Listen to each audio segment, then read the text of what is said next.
We begin in Rockford, where emotions ran high in what was a packed house in City Council chambers as the Planning and Development Committee voted to keep the sign that sits at the gateway of the city of Rockford that reads, "All people are welcome." One alderman brought that concern to the table last week before it went to vote at committee tonight. It is pretty ridiculous to argue that a welcome sign says welcome. Sarah Dady was one of many in attendance showing support for keeping that sign up. I think that city councils and states should stay away from inflammatory language and actions on the basis of someone's legal status. That is a federal concern. And everyone deserves to be treated fairly. And I think in the city of Rockford, we do want our signage to reflect the beautiful diversity of our community. Multiple people holding their own signs of support to keep it.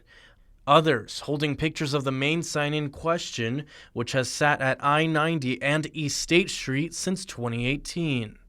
Alderman Thunberg argues City Council never approved the sign to begin with. The sign was put up about 7 years ago without any consultation from aldermen. Normally signs that are put up around the city, especially of this stature, are brought up before council. The debate over the sign brought the topic of immigration to the table, with many believing Alderman Thunberg wants the sign removed for immigration-related reasons. However, he says that was never the case. Around that same time, that sign went up, and we started getting calls of, I didn't know Rockford was a sanctuary city, and are we a sanctuary city?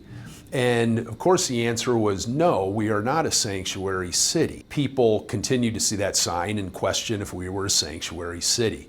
Throughout the over 45-minute discussion, Thunberg says he's more concerned over the issue of crime rather than immigration. People automatically think that the sign is talking about immigration.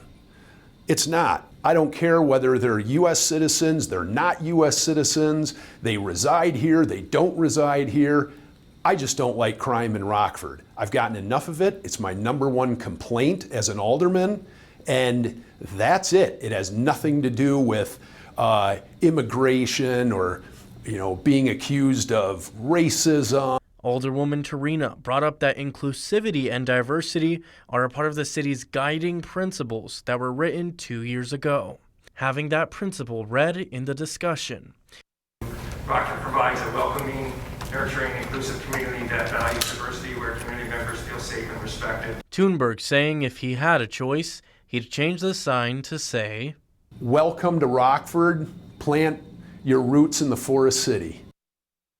The board voted 4-0 to keep that sign and now heads to full city council.